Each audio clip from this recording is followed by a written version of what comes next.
Hello friends, welcome to my channel a variety of foods. आमार आजकेर recipe पटल चिंगड़ी। चलुन ताहले आजकेर रेसिपिटी देखे नेওয়া যাক।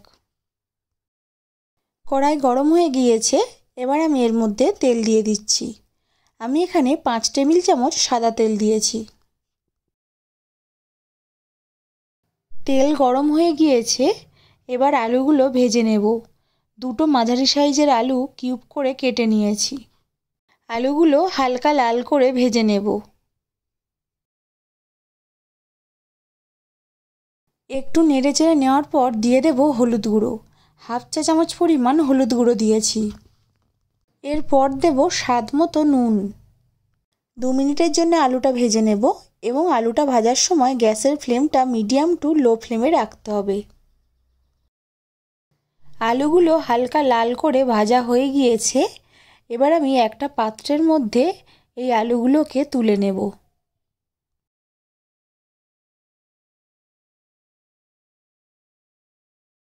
এরপর ওই তেলেই পটলগুলো ভেজে নেব।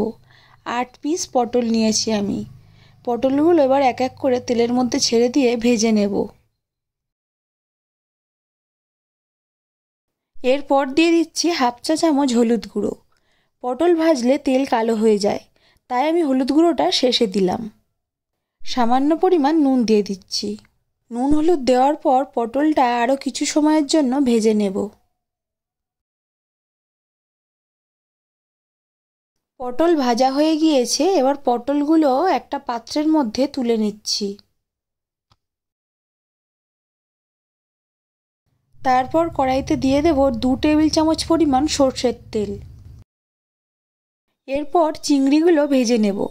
আমি 300 গ্রাম চিংড়ি নিয়েছি। চিংড়িগুলো মাথা, লেজ ও খোসা ছাড়িয়ে রেখে দিয়েছি। চিংড়িগুলো এবার অল্প অল্প করে কড়াইতে দিয়ে দেব।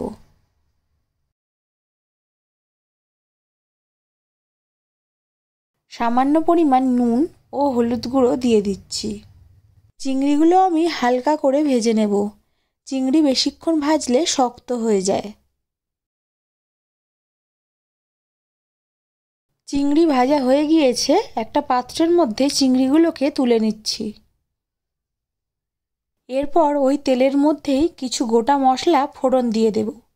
শুকনো লঙ্কা, জিরে ও গোটা গরম মশলা। এবার এইগুলো হালকা আঁচে ভেজে নেব। এরপর দিয়ে দিচ্ছি পেঁয়াজ কুচি। একটা বড় সাইজের পেঁয়াজকে লম্বা করে কেটে নিয়েছি। পেঁয়াজটাও একটু লাল করে ভেজে নিচ্ছি। পেঁয়াজটা লাল করে ভাজা হয়ে গিয়েছে, এবার এর মধ্যে দিয়ে দিচ্ছি 2 চা চামচ আদা রসুন বাটা। আদা রসুনটা ভালো করে ভেজে নেব। ততক্ষণ পর্যন্ত ভাজবো যতক্ষণ না কাঁচা গন্ধটা চলে যায়।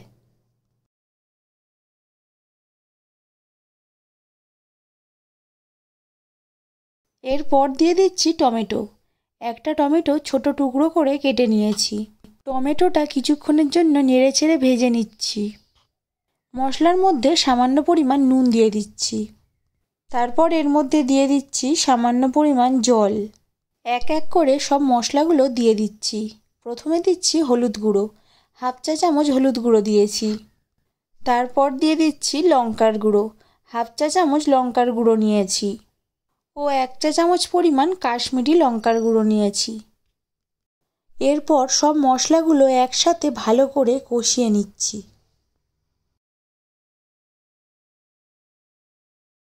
এরপর দিচ্ছি হাফ চা চামচ জিরের গুঁড়ো ও হাফ চা চামচ পরিমাণ ধনের গুঁড়ো। এরপর দিয়ে দিচ্ছি 1 চা চামচ পরিমাণ চিনি। মশলা ভালোভাবে কষানো হয়ে গিয়েছে এবং মশলা থেকে তেলও ছেড়ে দিয়েছে। এবার এর মধ্যে দিয়ে দেব ভেজে রাখা আলু ও পটল। আলু ও পটল মশলার সাথে ভালো করে মিশিয়ে নিচ্ছি। আলু ও পটল ভালোভাবে কষানো হয়ে গিয়েছে। এবার এর মধ্যে দিয়ে দিচ্ছি ভেজে রাখা চিংড়ি।